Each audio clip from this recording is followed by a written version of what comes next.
another alarm bell has been sounded. This time in the form of a series of reports published in the British journal The Lancet.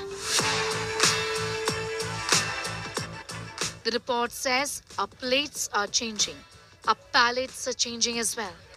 Traditional home-cooked meals are rapidly being replaced by ultra-processed foods, from chips to biscuits to instant noodles, sugary drinks and ready-to-eat packaged meals.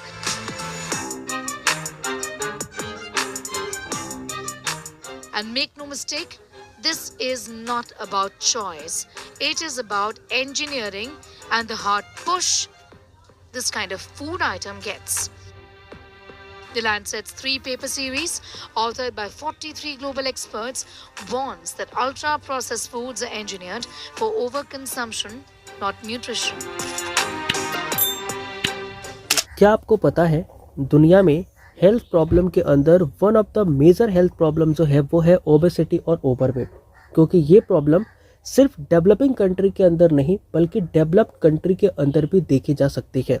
आज हम इसी topic के ऊपर बात करेंगे जो कि हमारे CAPF के पेपर 2 के पॉइंट ऑफ व्यू से काफ़ी ज़्यादा इम्पोर्टेंट हो जाता है। सबसे पहले तो हम बात करते हैं ओबेसिटी एंड ओवरवेट की, तो हमें पता लगेगा कि ये हमारा एक मेजर पब्लिक हेल्थ चैलेंज है जो कि पूरी दुनिया फेस कर रही है, चाहे वो डेवलप कंट्री हो या फिर डेवलपिंग कंट्री हो।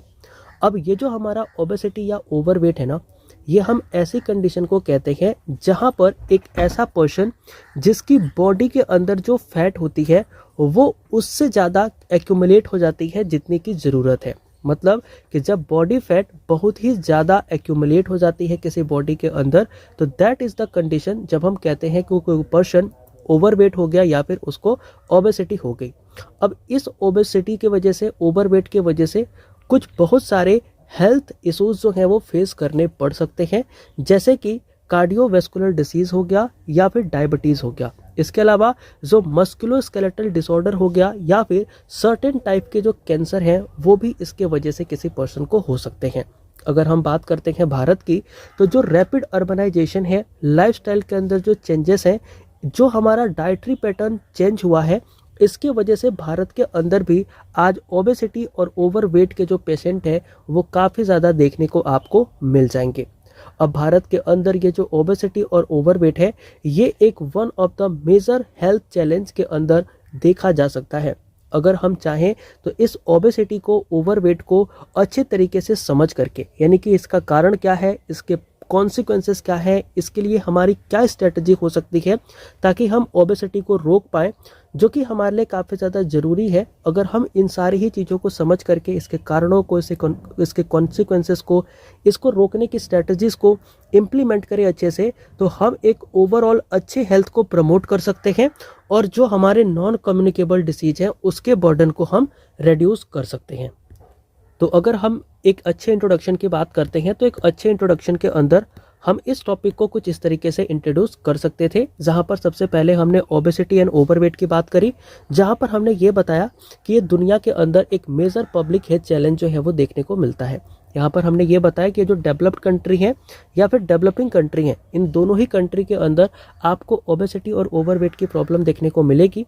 ये एक ऐसी कंडीशन होती है जहाँ पर किसी पर्सन के अंदर बहुत ज़्यादा बॉडी फैट एक्यूमुलेट हो जाता है, जिसकी वजह से हेल्थ इशूज जैसे कि कार्डियोवैस्कुलर डिसीज़, डायबिटीज़ या फिर मस्कुलोस्केलेटल डिसऑर्डर जो है वो हो सकता है। इसके अलावा कुछ अलग अलग तरीके के कैंसर भी होते हैं जो कि ओबेसिटी की वजह से प्रमोट होते हैं। यहाँ पर इंडिया की जब हम बात करते हैं तो हमें पता लगता है कि जो हमारा अर्बनाइजेशन हुआ है, जो हमारी लाइफस्टाइल के अंदर चेंज आया है, जो हमारी डाइटरी पैटर्न के अंदर शिफ्ट आया है, इसके वजह से भारत के अंदर भी ओबेसिटी और ओवरवेट की प्रॉब्लम आपको देखने को मिल जाएगी। अब ये जो प्रॉब्लम है ये हमारे लिए काफ़ी ज़्यादा बड़ी, एक बोल सकते हो कि हेल्थ कंसर्न क्रिएट करती है। लेकिन अगर हम इसके कॉजेस को, कॉन्सिक्वेंसेस को और एक अच्छी स्ट्रेटजी को समझ के ओबेसिटी के ऊपर कंट्रोल करें तो हम एक अच्छा ओवरऑल हेल्थ को प्रमोट कर सकते हैं और इसके साथ नॉन कम्युनिकेबल डिसीजेस को भी रिड्यूस कर सकते हैं। अब हम बात करते हैं कि आखिर डेफिनेशन और मेजरमेंट क्या कहते हैं जब हम ओबेसिटी की बात करते हैं। देखो, एज पर द WHO यानी कि वर्ल्ड हेल्थ ऑर्गेनाइजेशन, ये कहती है कि जो हमारी ये ओवरवेट है या फिर ओबेसिटी है ये क्या है, इसको हम समझते हैं। तो एज पर द WHO ये क्या कहती है कि अगर किसी पर्सन की BMI 18.5 से लेकर के 24.9 तक है, इसका मतलब कि वो पर्सन कैसा है, नॉर्मल कंसीडर किया जाएगा, मतलब उसके अंदर ओबेसिटी या फिर वो ओवरवेट नहीं है। लेकिन अगर किसी पर्सन की BMI यानी कि बॉडी मास इंडिकेशन अगर 25 से 29 तक सजेस्ट कर रहा है, इसका मतलब कि वो ओवरवेट है। और यदि BMI 30 या फिर उससे ऊपर चली जाती है तो इसका मतलब कि वो पर्सन ओबेसिटी का शिकार हो गया है। अब यहाँ पर ये जो टर्म यूज हुआ है BMI यानी कि बॉडी मास इंडिकेटर, ये क्या होता है इसको जरा समझते हैं। देखो, ओबेसिटी एंड ओवरवेट को जब मेजर किया जाता है तो उसके लिए हम बॉडी मास इंडेक्स यानी कि BMI का यूज करते हैं, जिसके अंदर हम कैलकुलेशन करते हैं कुछ इस तरीके से कि किसी भी इंडिविजुअल का वेट किलोग्राम के अंदर हम मेज़र करते हैं, फिर उसके हम हाइट को मेज़र करते हैं और उसके हाइट से हम उसके वेट को क्या करते हैं, डिवाइड करते हैं। यानी कि उसकी जितनी हाइट है उसका हम स्क्वायर करेंगे और जितना उसका वेट है अगर उससे हम डिवाइड करें तो जो हमारे पास वैल्यू आती है वो होती है BMI। और इसी BMI को हम कहते हैं बॉडी मास इंडेक्स। और अगर किसी पर्सन की BMI 18.5 से 24.9 है, इसका मतलब कि वो नॉर्मल है। अगर 25 से 29 है, इसका मतलब कि वो ओवरवेट है। और अगर 30 से ज़्यादा है, इसका मतलब कि उसको ओबेसिटी की प्रॉब्लम है। ठीक है, तो ये हमारा डेफिनेशन और मेजरमेंट जो है वो कहता है एज पर द WHO यानी कि वर्ल्ड हेल्थ ऑर्गेनाइजेशन के अकॉर्डिंग। लेकिन और भी हमारे कुछ मेथड हैं जिनके वजह से हम क्या करते हैं, ओबेसिटी को या फिर ओवरवेट होने को मेज़र करते हैं, जैसे कि वेस्ट टू हिप रेशियो। ठीक है, यानी कि वेस्ट से हिप का रेशियो हम लेते हैं, वेस्ट सरकमफेरेंस लेते हैं, बॉडी फैट परसेंटेज लेते हैं, जिससे कि हम एसेस कर पाते हैं और बता पाते हैं कि कोई पर्सन कैसा है, ओवरवेट है या फिर उसको ओबेसिटी हो रखी है। अब ये जो मेजरमेंट है वो काफ़ी ज़्यादा हेल्प करते हैं किसी इंडिविजुअल को ये हेल्प करने में या आइडेंटिफाई करने में कि उसको कौन सी रिस्क हो सकती है, क्या उसको ओबेसिटी रिलेटेड कॉम्प्लिकेशन आ सकते हैं या फिर उसको कोई रिस्क आ सकती है। तो यहाँ पर हमने डेफिनेशन के अंदर हमने क्या देखा कि ओबेसिटी क्या होती है। तो WHO के अकॉर्डिंग अगर आपका जो वेट है वो 30 या फिर उससे ज़्यादा है तो आप ओबेसिटी के शिकार हैं। अगर BMI आपकी 25 से 29 के बीच में है तो आप ओवरवेट है। और अगर आपका BMI 24 से लेकर के 18 के बीच में है तो आप एक नॉर्मल पर्सन है, जो कि हेल्थी पर्सन के अंदर कंसिडर किए जा सकते हैं। अब हम बात करते हैं causes of the obesity and overweight. देखो, ये जो ओबेसिटी है या फिर ओवरवेट है, इसके पीछे का रीज़न क्या है, आखिर पर्सन क्यों इसका शिकार हो जा रहा है, ओबेसिटी या ओवरवेट का। देखो, अगर हम बात करते हैं कि ओबेसिटी और ओवरवेट जो है ना वो बढ़ता जा रहा है आजकल के दुनिया के अंदर, तो इसके पीछे बहुत सारे रीज़न हैं, जैसे कि जेनेटिक रीज़न भी हो सकता है, इन्वायरमेंटल रीज़न भी हो सकता है, बिहेवियरल रीज़न भी हो सकता है और सोशो इकोनॉमिक फैक्टर भी हो सकता है। अब क्या कहते हैं ये रीज़न और कैसे ये कंट्रीब्यूट करते हैं कि कोई पर्सन ओबेसिटी या फिर ओवरवेट का शिकार हो जाता है। सबसे पहले तो आता है सेडेंट्री लाइफस्टाइल। सेडेंट्री का मतलब होता है बोरिंग लाइफस्टाइल, मतलब किसी पर्सन की ऐसी लाइफस्टाइल है जिसके अंदर वो फिजिकल एक्सरसाइज बिल्कुल भी कर ही नहीं रहा, फिजिकल एक्टिविटी बिल्कुल ना के बराबर है। वो घंटों तक बैठ करके क्या कर रहा है, काम कर रहा है, वो टेक्नोलॉजी का यूज़ कर रहा है, लेकिन वो अपनी फिजिकल एक्सरसाइज के ऊपर फोकस नहीं कर रहा है। तो इसके वजह से क्या होगा कि जब वो घंटे बैठ करके टेक्नोलॉजी का यूज़ करेगा, फिजिकल एक्सरसाइज नहीं करेगा, तो इसके वजह से धीरे धीरे उसका जो वेट गेन है वो होता चला जाएगा और पर्सन जो है वो मोटापे का शिकार हो जाएगा। इसका बेस्ट एग्जांपल है हमारे पास अर्बन पॉपुलेशन।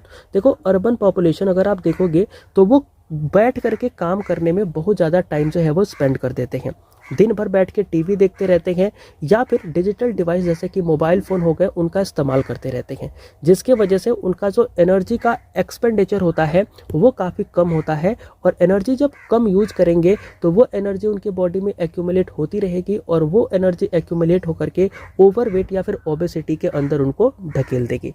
यानी कि पहला हमारा रीज़न होता है सेडेंटरी लाइफस्टाइल, यानी कि बोरिंग लाइफस्टाइल की वजह से लोगों की ओबेसिटी की प्रॉब्लम बढ़ती जा रही है। फिर हमारे पास आता है अनहेल्दी डाइट। अनहेल्दी डाइट क्या कहता है कि जो पर्सन है ना आजकल जो खाना खाते हैं उसके अंदर वो ज़्यादातर फास्ट फूड या फिर प्रोसेस्ड फूड के ऊपर रिलाई करते हैं, जिनके अंदर कैलोरी बहुत ज़्यादा होती है। या फिर अगर आप देखोगे तो इन फास्ट फूड के अंदर जो शुगर और साल्ट का कंसंट्रेशन होता है ये भी बहुत ज़्यादा होता है, या फिर अनहेल्दी फैट इनके अंदर बहुत ज़्यादा होते हैं। तो इसके वजह से जो इंसान पहले ट्रेडिशनल डाइट फॉलो करता था, जिसमें लिमिटेड वे में, लिमिटेड बोल सकते हो मात्रा के अंदर फैट हुआ करते थे, लेकिन आज अनहेल्दी फैट वो खा रहा है, ट्रेडिशनल डाइट को वो रिप्लेस कर चुका है, जिसकी वजह से उसकी जो डाइट है वो उसके मोटापे या फिर ओवरवेट होने का रीज़न बनती है। यहाँ पर आप देखोगे तो पर्सन जो है आजकल फ्रिक्वेंट गैप पर, मतलब कि हर 10 मिनट, 5 मिनट या 1 घंटे के अंदर आप देखोगे तो स्नैक्स वगैरह खाते रहते हैं, शुगरी ब्रेवजेस जो है वो खाते रहते हैं, या फिर बहुत ज़्यादा जो कंज्यूम करते हैं ना, उसकी वजह से एक प्रॉब्लम जो है वो आती है और वो पर्सन क्या होते हैं, ओवरवेट या फिर ओबेसिटी का शिकार हो जाते हैं। फिर हमारे पास आता है जेनेटिक फैक्टर। देखो जेनेटिक फैक्टर क्या कहता है कि अगर किसी पर्सन के फैमिली हिस्ट्री में ऐसा देखा गया है कि अगर उनके फैमिली हिस्ट्री में कोई भी पर्सन ओबेसिटी का शिकार रहा है, जिसको मोटापा रहा है, तो होता क्या है कि उसके घर में उसका जो बेटा होता है या बेटी होती है वो भी धीरे धीरे क्या होती है, ओबेसिटी का शिकार हो जाती है। तो कुछ जीन ऐसे होते हैं जो कि मेटाबॉलिज्म को अफेक्ट करते हैं, एपेटाइट रेगुलेशन को अफेक्ट करते हैं और फैट के स्टोरेज को बढ़ाते हैं, जिसकी वजह से किसी किसी जीन की वजह से, किसी किसी की फैमिली हिस्ट्री की वजह से कोई पर्सन क्या होता है, इस ओबेसिटी का शिकार हो जाता है। फिर हमारे पास आते हैं सोशो इकोनॉमिक फैक्टर। देखो सोशो इकोनॉमिक फैक्टर के मतलब क्या होता है कि आज देखो पहले लोगों के पास पैसा कम था तो उनके पास जो खाने की सामग्री थी वो लिमिटेड थी, वो वही रोटी दाल चावल सब्जी खाते थे। लेकिन आज जब उनकी इनकम बढ़ गई, क्योंकि अर्बनाइजेशन हुआ, लोगों की इनकम बढ़ गई, तो उनका जो फूड इन्वायरमेंट है ना, यानी कि जो खाना खाने का तरीका है, जो खाना वो पहले खाते थे, जो खाना वो अब खाते हैं, वो काफ़ी ज़्यादा बदल गया है। आजकल जो वो खाना खाते हैं वो काफ़ी ज़्यादा कैलोरी से भरा हुआ होता है, लेकिन वो काम करते नहीं है ज़्यादा, तो वो कैलोरी बर्न नहीं हो पाती, जिसकी वजह से उनकी बॉडी क्या होती रहती है, ओबेसिटी या ओवरवेट का शिकार होती रहती है। इसके अलावा देखोगे तो लोगों को लो अवेयरनेस है about the nutrition and limited opportunity है उनके पास फिजिकल एक्टिविटी के लिए भी, जिसकी वजह से इस तरीके के जो रिस्क है वो इंक्रीज होते रहते हैं। यानी कि आज पर्सन को ये नहीं पता है कि कौन सी चीज़ खानी चाहिए, कौन सी चीज़ नहीं खानी चाहिए। तली भुनी चीज़ें खाने से इंसान का जो वेट है वो बढ़ सकता है, तो इस चीज़ के लिए जो न्यूट्रिशनल डाइट है वो लोगों के पास उतनी अच्छी नहीं है। अगर कोई पर्सन मान लो फिजिकल एक्सरसाइज करना भी चाहता है तो फिजिकल एक्टिविटी करने के लिए उतनी बढ़िया फैसिलिटी अवेलेबल नहीं है, लिमिटेड अपॉर्चुनिटी है, जिसकी वजह से वो पर्सन फिजिकल एक्सरसाइज नहीं कर पा रहा। तो कहीं ना कहीं इसके वजह से क्या हो सकता है कि पर्सन की ओबेसिटी वगैरह बढ़ जाती है। फिर हमारे पास नेक्स्ट आता है साइकोलॉजिकल फैक्टर। साइकोलॉजिकल फैक्टर क्या कहता है कि अगर कोई पर्सन स्ट्रेस में है, डिप्रेशन में है, तो इसके वजह से कई बार इमोशनल ईटिंग के वजह से वो खाना बहुत ज़्यादा खाने लगता है, मतलब ओवर ईटिंग करने लगता है ना। कि अगर कोई पर्सन स्ट्रेस में है, डिप्रेशन में है, या फिर बोल सकते हो कि इमोशनल है थोड़ा सा, तो इमोशनल ईटिंग करता है, मतलब कि वो थोड़ा सा ओवर ईटिंग करने लगता है, जिसकी वजह से उसकी डाइट बिगड़ जाती है और डाइट पैटर्न बिगड़ने की वजह से उसका वेट गेन होने लगता है और वो पर्सन क्या होता है, धीरे धीरे ओबेसिटी या फिर ओवरवेट का शिकार हो जाता है। नाउ अब हम बात करते हैं हेल्थ कॉन्सिक्वेंसेस की, कि यानी कि ये जो हमारे ओबेसिटी की प्रॉब्लम है, ओवरवेट की प्रॉब्लम है, इसके वजह से हेल्थ को लेकर के क्या प्रॉब्लम हो सकती है। देखो यहाँ पर आप देखोगे कि हेल्थ को लेकर के ना, इस ओबेसिटी की वजह से आपको physical as well as mental health दोनों ही प्रॉब्लम हो सकती है।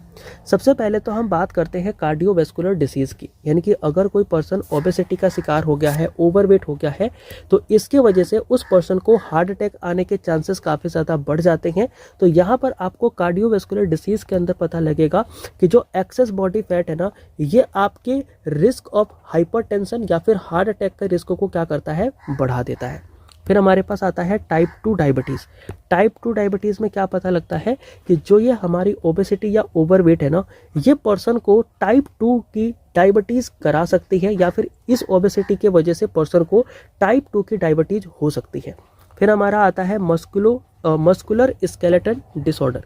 देखो मस्कुलर स्केलेटन डिसऑर्डर का मतलब क्या है कि मान लो आपकी जो बॉडी है ना, वो 5 किलो वेट सहन करने के औकात रखती है, ठीक है, लेकिन आपने अपना वजन बढ़ा के कर लिया 25 किलो, तो अब होगा क्या कि आपकी जो बॉडी है, जो आपके ज्वाइंट्स है, वो 5 किलो ही वजन सह सकते थे, लेकिन अगर उसके ऊपर 25 किलो वजन आपने लाद दिया, अपनी ओबेसिटी बढ़ा के कर ली, तो इसके वजह से क्या होगा कि आपका बैक पेन होगा, मतलब कि पीठ के अंदर दर्द रहेगा, या फिर जहाँ पर भी ज्वाइंट्स हैं, जैसे घुटने का दर्द होगा, या फिर और भी जहाँ पे ज्वाइंट है, वो सारी चीज़ें यहाँ पर आपको देखने को मिलेगी। क्यों? क्योंकि ओबेसिटी की वजह से आपका स्ट्रेन ऑन ज्वाइंट्स होगा, यानी कि ज्वाइंट्स पर स्ट्रेन आएगा, तनाव आएगा, जिसके वजह से आपको ऑस्टियोथेरेसिस या फिर बैक पेन जैसी समस्या हो सकती है। फिर हमारे पास आता है रेस्पिरेटरी इशू।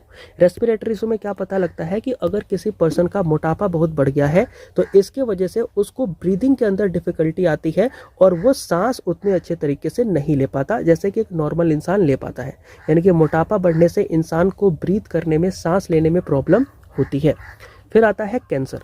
देखो कई बार ओबेसिटी के वजह से ना लोगों को कैंसर भी हो सकता है। जैसे कि आप देखोगे तो ओबेसिटी क्या करती है कि सर्टेन टाइप के जो कैंसर के रिस्क है उनको भी इंक्रीज कर सकती है, जैसे कि ब्रेस्ट कोलन हो गया और हमारा इंडोमेटेरियल कैंसर हो गया। तो इसके वजह से यानी कि ओबेसिटी की वजह से इस तरीके के कैंसर भी इंसान को हो सकते हैं। फिर आता है मेंटल हेल्थ इम्पैक्ट। देखो जो हमारा मोटापा है, ओबेसिटी है, ओवरवेट है, ये एक सोशल स्टिग्मा है। मतलब कि लोग इसको किस तरीके से देखते हैं, एक टैबू की तरह देखते हैं। लोग किसी मोटे पर्सन को देख के क्या करते हैं, कई बार मजाक उड़ाते हैं। तो इसके वजह से उस मोटे पर्सन का क्या होगा, जो सेल्फ स्टीम होगा वो काफ़ी ज़्यादा कम हो जाएगा, वो एंग्जाइटी के अंदर चला जाएगा, डिप्रेशन के अंदर चला जाएगा। तो ये सब चीज़ें हैं जो वो मेंटली बेसिस पर क्या कर सकता है, फेस कर सकता है ड्यू टू ओबेसिटी, जिससे कि उसकी क्या हो जाएगी, ओवरऑल क्वालिटी ऑफ लाइफ जो है ना वो अफेक्ट हो जाएगी। तो यहाँ पर हमें मेंटल हेल्थ इशू के बारे में ये पता लगता है कि इस ओबेसिटी के वजह से जो सोशल स्टिग्मा है, लो सेल्फ स्टीम है, एंग्जाइटी है, डिप्रेशन है, ये बढ़ जाएगा। और पर्सन क्या होगा कि इस ओबेसिटी के वजह से उसकी जो क्वालिटी ऑफ लाइफ है वो भी अफेक्ट हो जाएगी। तो हमारी बोल सकते हो कि ओबेसिटी एंड ओवरवेट से ये सारे प्रॉब्लम जो है वो हो सकते हैं। नेक्स्ट हम बात करते हैं ओबेसिटी एंड ओवरवेट का इंडिया में क्या हमारा सिनेरियो है, इंडिया में क्या अभी इस पे बात हो रही है। देखो भारत जैसे देश में ना हम अगर बात करें तो एक तरफ जहां इंसान माल न्यूट्रिशन से भी फेस कर रहा है और अंडर न्यूट्रिशन से भी फेस कर रहा है। मतलब क्या है यहाँ पर, मतलब ये है कि भारत के अंदर जो डुअल बर्डन है ना वो देखने को मिलता है। किसी किसी पर्सन को आप देखोगे तो इतना ज़्यादा न्यूट्रिशन मिल जाता है, मतलब कि यहाँ पर किसी किसी पर्सन को इतना ज़्यादा न्यूट्रिशन मिल जा रहा है कि वो इंसान मोटा ही होता चला जा रहा है। किसी किसी पर्सन को खाने को नहीं मिल रहा तो वो माल न्यूट्रिशन का शिकार हो जा रहा है और उसकी वेट ही नहीं बढ़ रही। तो यहाँ पर आपको क्या पता लगेगा कि जो अर्बनाइजेशन है ना, उसकी जो सीडेंटरी लाइफस्टाइल है, उसकी जो डाइटरी ट्रांजिशन है, उसकी वजह से ओबेसिटी की जो रेट है वो भारत के अंदर काफ़ी ज़्यादा बढ़ गई है, खास करके मिडिल या फिर हाई इनकम ग्रुप्स के लोगों के अंदर। According to national family health survey ये कहता है कि 20 से 25% अडल्ट जो कि शहरों के अंदर रहते हैं आज वो ओवरवेट का शिकार है। खास करके जितनी भी महिलाएं हैं उनमें अगर इन 20 से 25% के अंदर भी देखोगे तो मोस्टली जो ओवरवेट का शिकार है वो कौन है, महिलाएं यानी कि वुमेन ही है। चाइल्डहुड ओबेसिटी भी हमें भारत में देखने को मिलती है, जहाँ पर हमें पता लगता है कि बच्चों का जो लाइफस्टाइल चेंज हुआ है, जहाँ पर बच्चे ज़्यादा से ज़्यादा स्क्रीन टाइम देख रहे हैं, वो फिजिकल एक्सरसाइज नहीं करते, फिजिकल कोई स्पोर्ट नहीं खेलते, जंक फूड कंज्यूम करते हैं। और ये जंक फूड कंज्यूम करने की वजह से, मोबाइल देखने की वजह से, बाहर जाके ना खेलने की वजह से बच्चों के अंदर क्या हो रहा है, मोटापा बढ़ता जा रहा है, जो कि चाइल्डहुड ओबेसिटी की प्रॉब्लम इंडिया में देखने को मिल रही है। अब ये जो ट्रेंड है ना, ये काफ़ी बड़ा चैलेंज इंडिया के अंदर पोजेस करता है into the public health system. यहाँ पर आपको देखने को मिलेगा कि जो ऑब्यूज चाइल्ड है, मतलब कि ऐसे चाइल्ड जो कि मोटे हो चुके हैं, more likely to become obese adult. वो जाहिर सी बात है अगर वो बचपन में ही इंसान मोटा है, ठीक है, और ओबेसिटी का शिकार हो गया है, तो आगे चल के भी उसका मोटापा इतनी आसानी से ख़त्म नहीं होगा और वो एडल्ट जब होगा तो भी वो अब्यूज अडल्ट ही बनेगा, जो कि हमारी क्रोनिक डिसीज हो जाएगी, जिसकी वजह से अब धीरे धीरे करके क्या होगा, उसके फैमिली के अंदर इम्पैक्ट पड़ेगा। अब उसका जो आने वाला बच्चा होगा वो भी उस मोटापे का शिकार होगा। तो इट्स सोच कि जो भारत के अंदर ओबेसिटी है या ओवरवेट है, वहाँ पर हम बेसिकली जो हमारे डेटा है, जिसको हम लिख सकते हैं कि हमारी जो नेशनल फैमिली हेल्थ सर्वे की डेटा है वो कहती है कि भारत में 20 से 25% अडल्ट जो शहरों में रहते हैं वो क्या है, ओबेसिटी का शिकार हो चुके हैं, खास करके महिलाएं।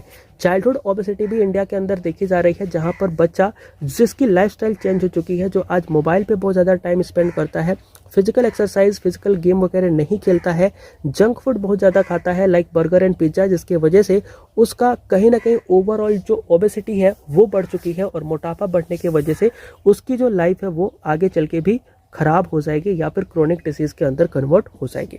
भारत के अंदर जो प्रॉब्लम है वो दो तरीके की है। एक तरफ तो हम देखें तो हमारे पास अंडर न्यूट्रिशन वाले लोग भी हैं और एक ओवर न्यूट्रिशन वाले लोग भी हैं, तो इन्हें हमें कैसे मैनेज करना है, ये हमारे लिए सबसे बड़ा टास्क होने वाला है। अब देखो, अगर हम इस ओबेसिटी या फिर ओवरवेट को प्रिवेंट करना चाहें, इसको मैनेज करना चाहें तो हम कैसे कर सकते हैं। सबसे पहले देखो, अगर आपको ओबेसिटी को एड्रेस करना है, ओवरवेट को एड्रेस करना है, तो सिर्फ एक अप्रोच से काम नहीं चलेगा। We need multifaceted approach. हमें कॉम्बैट करना पड़ेगा इंडिविजुअल की लाइफस्टाइल को, हमें कम्युनिटी इंटरवेंशन बढ़ाने पड़ेंगे और पॉलिसी के कुछ मेजर्स और भी बढ़ाने पड़ेंगे और अच्छे अच्छे कानून बनाने पड़ेंगे। सबसे पहला तो होगा कि हमारा हेल्दी डाइट। हेल्दी डाइट का मतलब क्या होगा कि हमें जोर देना होगा, लोगों को बताना होगा कि भैया आप बैलेंस डाइट का यूज़ करो, खाने में फ्रूट्स का इस्तेमाल करो, वेजिटेबल का इस्तेमाल करो, आप ग्रेन्स का इस्तेमाल करो, लीन प्रोटीन्स का इस्तेमाल करो, हेल्दी फैट्स खाओ, ना कि आप अनहेल्दी फैट्स खाओ। मतलब लोगों की डाइट हमें चेंज करनी पड़ेगी। उनके डाइट के अंदर हमें फ्रूट्स, वेजिटेबल, होल ग्रेन्स या फिर लेस प्रोटीन वाली चीज़ें उन्हें देनी पड़ेगी, ताकि उनका जो वेट है वो जल्दी से जल्दी रिड्यूस हो सके और उनकी जो डाइट है वो अच्छी हो सके। अगर हम उनको क्या करते हैं लिमिटेड वे में, मतलब उनको जो लिमिटेड वे में प्रोसेस्ड फूड है, प्रोसेस्ड फूड मतलब बर्गर, पिज्ज़ा, ये अगर कम से कम खाने को दे, शुगरी ड्रिंक जैसे कि कोको कोला हो गया, माजा वगैरह हो गया, तो अगर हम उनको कम पीने को दे, कंज्यूम करने को दे, जिसमें कि हाई कैलोरी स्नैक्स भी आते हैं, जैसे कि आप देखो कि लेज़ हो गया या फिर और भी जो चिप्स वगैरह हो गए, अगर हम उन्हें कम खाते हैं तो हमारी जो हेल्थ है वो सही रहेगी और मोटापा नहीं बढ़ेगा, है ना। तो हम हेल्दी डाइट का क्या कर सकते हैं, इस पे जोर दे सकते हैं। पहला तो प्रिवेंशन ये किया जा सकता है गवर्नमेंट के द्वारा। दूसरा है फिजिकल एक्टिविटी। फिजिकल एक्टिविटी क्या है कि गवर्नमेंट यहाँ पर regular exercise including walking, cycling, swimming, gymming activities को प्रमोट कर सकती है, जिससे कि क्या होगा कि एनर्जी मेंटेन रहेगा, एनर्जी बैलेंस रहेगा।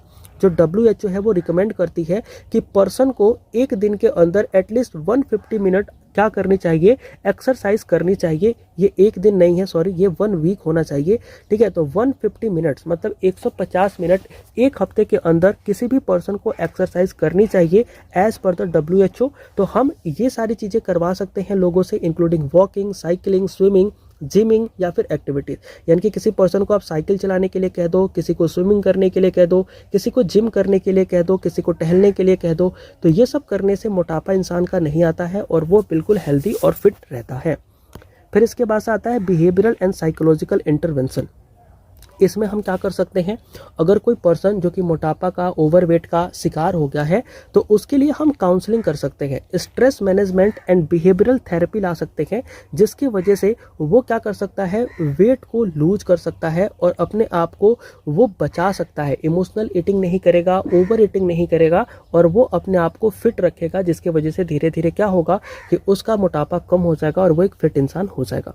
फिर आती है पॉलिसी मेजर। पॉलिसी मेजर में क्या हुआ कि गवर्नमेंट यहाँ पे और क्या कानून बना सकती है, तो government can implement policies to reduce obesity. Government obesity को रिड्यूस करने के लिए कुछ पॉलिसी को इम्प्लीमेंट कर सकती है, जैसे कि regulating the junk food advertising. मतलब गवर्नमेंट क्या कर सकती है, जो आप देखते हो ना पिज्ज़ा का, बर्गर का जो प्रचार होता रहता है टीवी पर या फिर फेसबुक पे, सोशल मीडिया एप्लीकेशंस पे, कहीं पर भी, तो उन एडवर्टाइजमेंट को गवर्नमेंट थोड़े दिन के लिए रोक सकती है या फिर उनका लिमिटेड वे में यूज करने के लिए बोल सकती है। वो प्रमोट कर सकती है न्यूट्रिशनल लेबलिंग को, वो बता सकती है लोगों को कि भैया अगर आप इसको खाओगे तो ये प्रॉब्लम हो सकती है, तो आप इसके जगह पे ये खा सकते हो। तो न्यूट्रिशनल लेबलिंग जो है वो प्रमोट कर सकती है। इनकरेज कर सकती है फिजिकल एक्टिविटी स्कूल्स लेवल पर, ताकि जो बच्चे स्कूल में जाके पढ़ते हैं वहाँ पर वो फिजिकल एक्टिविटीज़ को करते रहें, ताकि इसके वजह से उनमें ओबेसिटी, ओवरवेट की प्रॉब्लम ना आए। वो गवर्नमेंट क्या कर सकती है, प्रोवाइड कर सकती है पब्लिक हेल्थ कैंपेनिंग को, जहाँ पर वो हेल्दी लाइफस्टाइल को प्रमोट करे। तो इसके वजह से जो लोग हैं वो न्यूट्रिशन को, हेल्थ को अच्छे से समझ पाएंगे और इसके वजह से ओबेसिटी भारत से कम हो जाएगी। फिर इसके बाद से हमारे पास आता है medical intervention.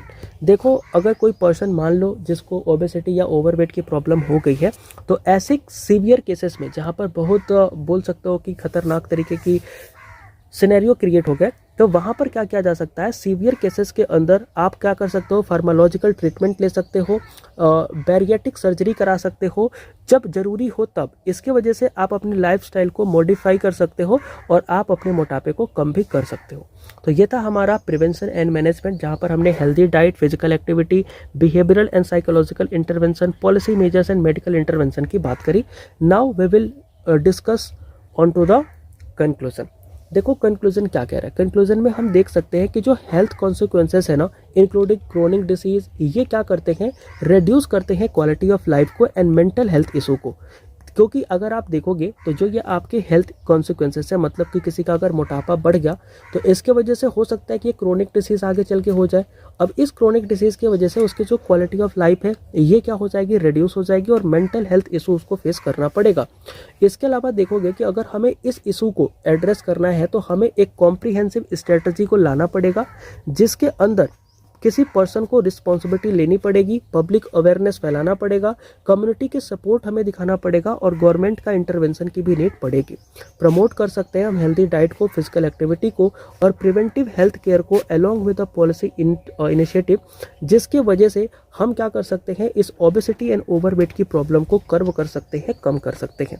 By taking protective major, अगर हम प्रोटेक्टिव मेजर्स लेते हैं, लोगों को बचाने का कोशिश करते हैं, तो India can reduce the burden of obesity related disease. तो भारत के अंदर ये जो ओबेसिटी यानी कि मोटापे से रिलेटेड जो बीमारियां हैं वो कम हो जाएगी और इसके साथ साथ इम्प्रूव होगा हमारा पब्लिक हेल्थ का आउटकम एंड हम प्रमोट कर सकते हैं एक हेल्थियर एंड प्रोडक्टिव पॉपुलेशन को, जो आगे चल करके भारत के डेवलपमेंट में अच्छे तरीके से योगदान कर पाएगी।